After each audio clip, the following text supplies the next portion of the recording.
Welcome everybody to the Jiggy and Joe show. We're doing this late Monday night, so we're probably gonna have this video up early Tuesday morning or Wednesday morning. Joe, what were your thoughts on the Jets game last night and the officiating? To start this, before going into the game, I really thought we didn't have a shot after what we saw last week with the Patriots. I was on the phone with you pregame. On the way. I was on my way to MetLife Stadium, and I was on the phone with Joe here, and I said, "Joe, I'm feeling the Jets win tonight. Aaron's gonna be in the building. The Jets are so pissed off that Taylor Swift is there cheering on the Chiefs. There's gonna be a lot of red in the stands, and there was way too much red in the stands. I'm gonna post that video Yeah. on Joe Show Twitter. Max, you didn't know this, but they showed Taylor Swift a lot on television. Oh, I rewatched the game. Yeah. It was every other play. Taylor Swift was was just shot, holding up a drink and talking to Brittany Mahomes. Yeah, Brittany That's Mahomes and quite a combo. Donna. Quite a combo. Yeah. So You think she's jealous of Taylor that she's getting the spotlight right now? so I was on the way to the Jets game, and and I was on the phone with you, and I said Jets money line, and gave you the reasons why. And I was really feeling it. I talked myself into a Jets win, and I was really feeling the Jets win. I was hyped up. I was going to be there. Right off the gate, they spot them 17 points. Yeah, how were you feeling? The offense wasn't clicking. I was depressed. Yeah. I was sitting up there holding my face like this. A lot of Chiefs fans around me, which really pissed me off. Max, first quarter, they weren't looking motivated at all. As you saw, like, I'm pretty sure on that Pacheco touchdown, everyone was jogging. They weren't finishing tackles, anything. That was a dirty play on Donovan Smith. If you watch the replay, he grabbed when he was going up the second level to get a block. He grabbed the leg of Jermaine Sherwood and twisted it. Then the right guard pulled around and just decked Jordan Whitehead, and then Pacheco was just off to the races, and DJ Reed couldn't get off the block. So that was boom. That made it 10-0. And then next drive the Chiefs had, they had another tight end come out of nowhere and just burn them all. We saw this last week with Pharaoh Brown. It happened again. Yep. Defense got beat, but then early second quarter started shifting a little bit. That safety from Bryce Huff getting a face mask in the end zone was huge. That changed the whole tide of the game from there. And the Jets were everything started clicking from there. You know what I thought? You know what my initial thoughts were? You know how the Chiefs looked dominant in the first quarter? Yeah. You saw Travis Kelce getting the ball in the first quarter. Yep. Right after that, like maybe shut him down. Maybe early second, yeah, they shut him down, and I was very impressed. He didn't have quite of a game as I thought he was going to have with the national spotlight and everything. Yeah, so I think that was definitely a key to the Jets' at least success in the game. Yeah, they plastered on Travis Kelce, which definitely took their best weapon away in the second quarter and beyond. First quarter, I was very nervous because Kelce was wide open multiple times, and Mahomes was hitting him, and I was like, "Oh, here we go again. This is classic Chiefs, and they're going to rout the Jets from here." Jets came back, and it was just on from there. Safety transformed the whole game. So, Joe, this game came down to the last drive for the Jets. The last offensive drive, they got up to the 50, and Zach Wilson fumbled the snap. But Zach Wilson, just take that away, from the second quarter on for the rest of the game, Zach Wilson looked like a quarterback that we can win with long term. Yeah. And with your over optimism on Zach Wilson, I could see your point of view, but for me, I haven't seen enough. I looked at his past games, obviously, and I am not impressed whatsoever. He's probably statistically one of the worst quarterbacks to ever play football, at least starting quarterbacks. And the fact that he was number 2 is in the draft was it's just really disappointing. He could go, like, if he goes down that trajectory, he could be worse than Jamarcus Russell. But what I saw on yesterday against the Chiefs, not yesterday, Sunday against the Chiefs, I've seen some optimism. I really have. And for one thing, I think it's because of the play calling. I think Nathaniel Hackett designed him to get the ball out quick. You see that with and even like the wide receiver stuff that he was doing with Gibson. He was just handing the ball off to Gibson. That was a really good play. I like that they got Xavier Gibson involved in this game on offense. Yeah. For some reason, Hardman's still not getting reps on offense or as much as he should. I maybe only saw him on the field for like a couple snaps. If I'm right, I think he had 5 total, something around there. But Xavier Gibson had a nice run before. I think it was sometime in the first half, in the second quarter. Right. Remember when he took the sweep and just went right down the sideline, broke a Yeah. tackle, and almost scored. We got a big first down there. So he looked good, and I like that he's getting involved in offense. That guy's awesome, man. He's like a He's an X booster factor. for that entire offense. He deserves those offensive reps. Yeah. Zach Wilson. I want to go back to this for a second. You said he can be worse than Jamarcus Russell for the trajectory that he was on before. That's not true, because I don't find that true, because Jamarcus Russell never watched tape, and he just went out there winging it every single play like Johnny Manziel. But like you could kind of hold on. That's kind of worse. He never. But listen, Zach Wilson's better this year. He's looked better since he came in the Bills game week 1. Okay, and it wasn't his fault, because when he came into the game week 1, the offense wasn't based around him. It was for Aaron Rodgers that entire game, and then I realized, yeah, thrust into that situation, and he did as well as he could that whole game. Dallas, it was rough because the offensive line couldn't touch Micah Parsons coming off the edge, and the offensive line was having fits the whole game, and Zach Wilson was getting hit, and those 3 came that he had in the game came in garbage time when they had to chuck the ball down the field every single drive in the fourth quarter. And then this game, you saw a lot of progress from Zach, and this was his best game as a Jet. He had a lot of back shoulder throws that was just perfect.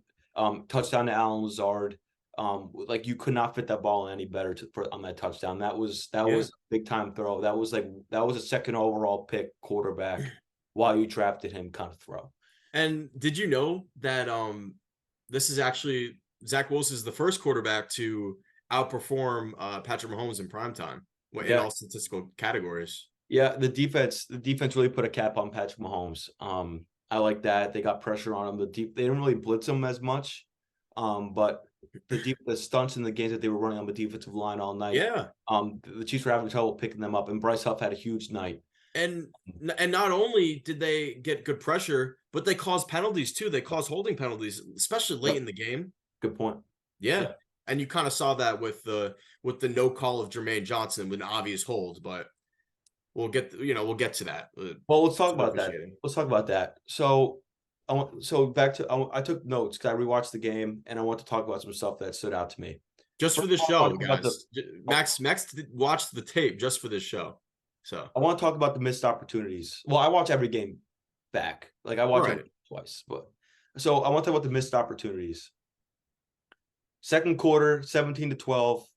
TJ Mosley dropped his first pick, which is right, which was just like you're not going to get that an easier pick. Okay, so TJ Mosley dropped that, and then the result on that drive for the Chiefs was a field goal, so that brought it to 20-12. Then you had the 4th and 1 before the half.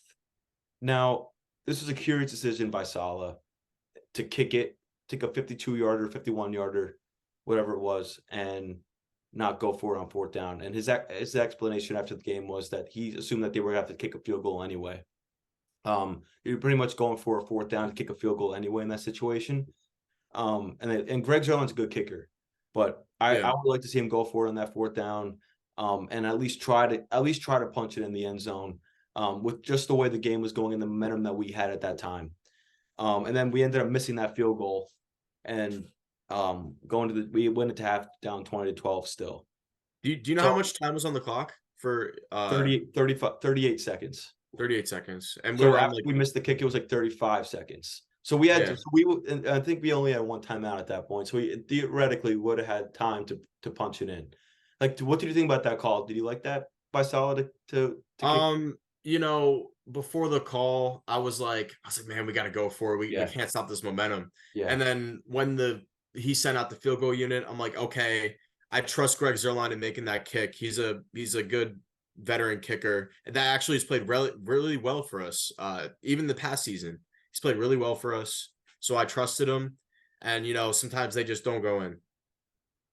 I would like to That's see him go for it. I want to see yeah. them get set. I would like to see him get do a little But twist this push. this just kind of shows Salah's mentality and his play calling. He doesn't tend to go for it much. He tends to either punt Conservative.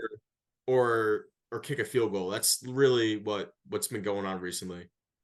So that banged off the right upright, and we went to the third quarter. Yep. Third quarter, and we had the ball first. So first drive of the third quarter, that was probably Zach Wilson's best drive as a Jet. He drove right down the field and scored. So that 3 points looked costly after that. After that missed field goal looked costly on that drive after they scored, and they would have been up in that game. So that made it and then they went for 2, which tied it up. So that would have been 23-20, right? 20, Yeah, and what'd you think of that if they made two-point the field goal. conversion? What'd you think of that touchdown and two-point conversion specifically? I love that. Remember, quarterback remember draw when he for the faked the 2-point handoff? conversion was awesome. The quarterback draw for the 2-point was awesome. I love Yeah, that ball. design play for him and the touchdown. Remember how easily he faked out the defense with that handoff? Like I thought he was running it. I didn't even see the ball. Yep. That was a great play call for him. So we talked about the fumble from Zach, which gave the Chiefs the ball back in the fourth, and that was the last time we touched the ball after that fumble. So, and then also I want to talk about this: the 2 drops in the end zone, the two Conklin touchdown drop, which is the early second quarter when we were down 17-2, and Zach and that I don't think that was a bad throw, but Conklin had it literally touched both of his hands when he was laying out for it, so I think he could have caught that. He definitely could have. He definitely could have, but on that play, I've seen a tweet that Michael Carter was wide open. Yeah. He did drop it earlier in the game too. And also the Michael Carter drop up before half on the 3rd and 7. So that was 2nd and 7, or no, that made it 2nd and 7. He dropped it 3rd and 7, and they threw it to Garrett Wilson on the sideline for 4th and 2. So yeah, you were right about that. Good call on the on the Michael Carter drop. Yep. And then Zach Wilson overthrew Garrett Wilson in the end zone. Remember that on the streak that he had Garrett Wilson open? Yes. Was that a flea flicker? Was that a flea flicker? I thought it was. I don't remember. That's a good question. I don't think it was. I don't think that was a flea flicker. No. But if Zach Wilson puts more air under that ball in the first half to Garrett Wilson, that's a touchdown. Remember when they I don't know which wide receiver he threw it to specifically. It was a double pass, but it got tackled immediately. Yeah. That play call I like. I like the play call. It's the flea flicker was a nice play call. Yeah. I just wanted to mention that. So those were the missed opportunities. And then the last drive for the defense which was the after the fumble by Wilson. The 3rd and 22. So Mahomes scrambles for 25 yards, 3rd and 22, after a penalty resets 3rd down. So Mahomes goes and gets 3rd and 22 on his own, which is deflating. Then you had another 3rd and 22 with the new set of downs after they converted that.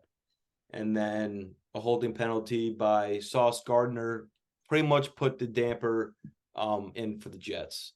And Gardner put out an explanation on Twitter. I thought that was just a ticky-tack penalty. I don't think he should have thrown the flag in that situation. You could see Valdez-Scantling put his momentum into Gardner, and then to me, it's only holding if on that same play, Jermaine Johnson was being held legit had his jersey pulled and he couldn't move.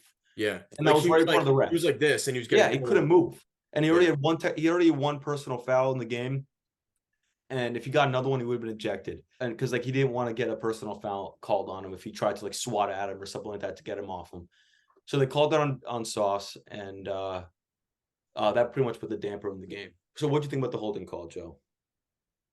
I thought it was ridiculous. I actually pointed it out during the game too. I was like, he's holding Jermaine. They're not calling it. Yep. And then I'm pretty sure that same play they threw a flag, but it was for defense. That was the defensive holding, I think. There was a holding. There was something on the defense that was a penalty. And I was like, how could you not call that? That was ridiculous. If I remember correctly, the first 3rd and 22 before the holding penalty by Sauce was an illegal contact by CJ Mosley. Yeah. That 3rd down, and then Mahomes scrambled. So and then they actually, which, yeah, right, illegal contact, and then holding. Think so. But on the offense, 3rd and 22, Mahomes gets it, and then the whole fiasco with Sauce Gardner. But here's one thing. Here's one thing. You can't have any quarterback scrambling for 20 plus yards. You Yeah. can't do that, especially up the middle. Even Mahomes even scrambled if they quite a held bit. him, you can't allow that. There's no shot. They lost contain of Mahomes a few times in that game. But nothing that was too costly except on that one play where Mahomes just put it on his back. So in the interview, they had a read where they were talking about this look during the week. Actually, this came up, and they were talking about this look in the film room where Zach knew that he was going to have a guy coming off the edge, a free guy. So, and I think his plan was to roll out to the right on that play, and I guess he just got too ahead of himself and tried to make a play before he caught the snap, and that was the fumble. Denver's gonna be flying high because they just came back from 20-3 against the Bears, and that's gonna be a good game. They're traveling a mile high, just tough place to play with the altitude. So, Joe, what do you think are the keys to the game, and what are you hopeful about that will transfer over from last game to this game? Here's my key thoughts. I think they should continue the momentum that they have last week with the play calling. I do think they should develop more plays for Zach. As this was a Aaron Rodgers offense, I think they should cater this more to Zach since Aaron isn't going to return. This was a Zach offense. Zach offense. Aaron Rodgers said today on McAfee that the touchdown to Lazard was Zach Wilson's favorite red zone play that he had in the playbook. Yes. So this was a Zach Wilson offense, and you could tell because Zach Wilson looked really comfortable. The offensive line was blocking. Joe Timmon did a great job on Chris Jones all night long. Oh, I looked at this time in the pocket to go through his progressions, go through his reads, wasn't rushed, and he made some really, really beautiful throws. I looked at this tweet and second point key to the game is the offensive line has to stay consistent like last game too. And it's actually been an improvement within the past weeks. I seen this tweet, a positive for the Jets. Their pass block win rate has improved each week. Week 1, 30%, week 2, 35, week 3, 50, and week 4, 68%. So, you look at the stats and hopefully that O-line is clicking right now. And, I'm hoping for the best. Who else is hoping for the best? Yeah. Someone else in our division. Right, exactly. The New England Patriots got blown out to the Dallas Cowboys this past weekend, 38-3. That's just sad to the fact that we lost to the Patriots and they just got steamrolled by the Dallas Cowboys. Yeah, so the Patriots are dead. Everyone's trying to run Mac Jones out of town up in New England. Mac Jones sucks. He's a dirty player, in my opinion. I don't like Mac Jones as a person. I hate Mac Jones. As a person, I don't know him. Like, I bet he was a good guy off the field, but as a football player, I have no respect for him. And he's I not like Hoffman on from Notre Dame. What? He's not like Hoffman from Notre Dame. Hoffman's a good guy, man. I can tell. Hartman. Sorry, I'm not into college football like that. So the Patriots are dead, and we are not going to be last in this division because the Patriots might only win 3 games this year. Right. Very good, but and Aaron Rodgers might be back for that Week 18 matchup. Yeah, we still can't underestimate the Patriots though because they do have our number. Yeah, they do. They do. And when we play them, we have to beat them if we have any shot of wanting to make the playoffs. They do. But you know what? We lost that game to the Patriots in week 3. Mac Jones beat us. That was disgusting. But this Jets team looked a lot different this week. Do you think the Jets have any shot of making the playoffs? Yeah. If Zach Wilson continues to play like this, we'll be there. What about the division? Because the Bills are only 2 games ahead of us right now. Yeah, I don't know, Joe. I think the division's tough, man. We're in a hole right now. Yeah, and we beat the Bills week 1, which was awesome. All right, that puts the leg up right now for the Bills, and we have yet to play the Dolphins. So the remaining 3 games with the Bills and the Dolphins combined are going to be tough. The Bills are hitting their stride now. They look like they're in playoff form. The Dolphins took a step back, but they still look good. Like you cannot underestimate McDaniel in that offense. They have a top 5 offense in football. So they're going to be there till the end, and I think this division is going to come down to the Dolphins or the Patriots. Oh, yeah, Dolphins or the Bills. Bills. Yeah, I agree. It's going to be tough to make the playoffs, but the AFC teams are not looking good right now, in my opinion. So the rest of the slate, Joe, what other games did you find interesting from this past weekend? Yeah, so we're going to talk about some of this now. I know we don't have much time right now, but we're going to talk about this now, and then I'm going to post the rest on the Twitter of our stats and everything. Well, talk about the London game. How do you feel about the London game at all? The Toy Story game film. I watched the Toy Story one. Yeah. The Toy Story theme in Andy's room was interesting. Yeah. Did you watch it? it? Was like you were playing Madden. It was like you were playing Madden a little bit, and like you saw like the view that they gave you behind, like just like from the quarterback's back up. It was like legit, just like the Madden view. First quarter, there were a ton of bugs and stuff. They had technical difficulties in the first quarter, and they were just showing Booger and I forgot who else was announcing the game, but it was tough, man. They weren't showing the game. They were just announcing the whole time for the first quarter. Yep. It was tough. But so I think the Jaguars. It's new. So I think the Falcons are one of those teams that we talked about, I think, after week 2 about teams that might fall off later in the season that are good right now. I think the Falcons coming off a couple good wins that gave us some promise towards the team. They're on a couple game losing streak right now. I think the Falcons. I think Desmond Ridder stinks. I think it's time for Heineke. That Falcons team is really a quarterback away from being in the playoffs and competing. And I thought the Falcons were going to win the division this year because I thought they had that kind of team. They were the best team on paper in the NFC South, and they are legit a quarterback away from competing. And they were in Deshaun Watson a year ago before he picked the Browns. But Desmond Ridder, I don't think it's the answer in Atlanta. I don't think you can count on him to make throws that count when you really need him to make throws. And that really, I like the Falcons though. Like I like Arthur Smith. I like his offensive scheme. I like their defense a lot. Jesse Bates in the secondary that they got from Cincinnati this offseason is just a ball hawk, man. He's just around the ball almost every single play. So they have the team to win, but like it just all comes down to the most important position on the field, which is the quarterback. Right. Speaking of quarterbacks and disappointing teams, I think we should segue into Denver and Chicago. Now, that was a very interesting game. Justin Fields had a good game, in my opinion. He had probably one of his best games, but he didn't pull it out. So I want to know how you felt about that. The Bears are going to have the number 1 pick again this year. Yeah. They got number 1 and number 2. They traded away the first overall pick so fast last offseason that people forget that they had the number 1 pick and they were the worst team in football last year. I forgot about it too. So, I mean, they have a great young right tackle in Darnell Wright from Tennessee, which is their only silver lining right now, because they're going to end up trading Justin Fields after the season. They're going to have the number 1 pick. They're going to grab Caleb Williams. They might even have 2 top 5 picks. And I'm not ready to hit the penny button on Bryce Young yet, but dude, man, that dude is small, man. Like he is just like It's tough down there in Carolina right now. Yeah, I mean it's tough for a lot of reasons. I think their head coach is a stiff. I don't believe in Frank Reich at all. I think he's a better offensive coordinator than he is as a head coach.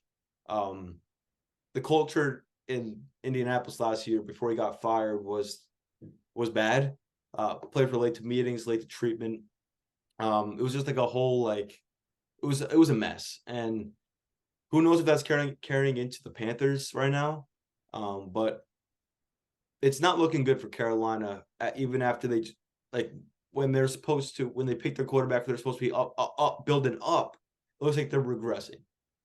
So the Vikings didn't look great either. I don't know what's up with Kirk Cousins, but he had a couple bad interceptions in the game. But they ended up pulling it out. Thank God for Justin Jefferson. But this is also going to be Kirk Cousins last year in Minnesota. And we'll see where he ends up next year. Like the Carolina Panthers are a mess, and You know who's also a they're in the mess? market for wide receiver, for a true number one wide receiver right now. Yeah, But I don't know where you're gonna go. I don't know who's willing to trade with you for a number one receiver after you just traded for the number one pick this offseason. I don't know where the draft capital stacks up, right. but I mean, I don't know who's going to trade you number one receiver right now, and I don't think that's going to help them very much because, I mean, their head coach is just Frank Reich is in my opinion. I don't know if they're going to fire him after 1 year, but he's certainly not in. Something's not right there. Yeah. And I still believe in Bryce Young, you know. He's a number one pick for a reason. It's just maybe it's just the coaching and everything and that mentality of the team. But Yeah. CJ Stroud is looking good. He had a good game last game. Yep, great segue. Anthony Richardson too. But we'll talk about CJ Stroud right now. But Anthony Richardson's the guy. I'm liking both. Richardson's the guy. CJ Stroud's gonna be a guy. He's set to throw a pick in like 151 pass attempts or something like that. Yeah. CJ Stroud is awesome. He's fun to watch, and so is Anthony Richardson. Anthony Richardson, he's good for a touchdown every single game. I took his touchdown last week. He scored every single week so far that he was playing because he missed it with a concussion against. Yeah, but it looks like they both knew what they were doing, and I'm pretty sure. Well, the Colts came back, right? They did. They did come back. They were down by like 20 or something, maybe a little more than 20 points. It shows a lot on Anthony Richardson. And he's making some crazy plays, dude. He's making some crazy plays. He was falling over at one point and chucks it and completes the pass. He threw a lightning bolt right over the middle when he was trying to step up in the pocket and potentially run, but he was falling down, so he had to throw it, chuck it down the field, and it was just the ball was at the perfect spot. CJ Stroud looks awesome. Like he just it looks like the San Francisco 49ers offense, which is where their offensive coordinator came from. Forget the guy's name, but I know he's from San Francisco. And this guy might be a hot name for head coaching job soon, because of what he's doing with the Texans offense. CJ Stroud is comfortable. He's seeing the field. But again with Bryce Young, it's just like you can't panic yet because we're only 4 games into the season, but looking at CJ Stroud and Anthony Richardson and Bryce is just absolutely tough, man. You know, especially since you traded for him too. And I think it's coaching. I think it is coaching down in Carolina. I think Frank Reich has a good staff around him, but the decisions that Frank Reich makes during the game, I don't think he was calling a play, and he said this post game. Frank Reich was calling a play at some point during the game, an important situation too, and he called the play for the number one target, but the guy wasn't on the field.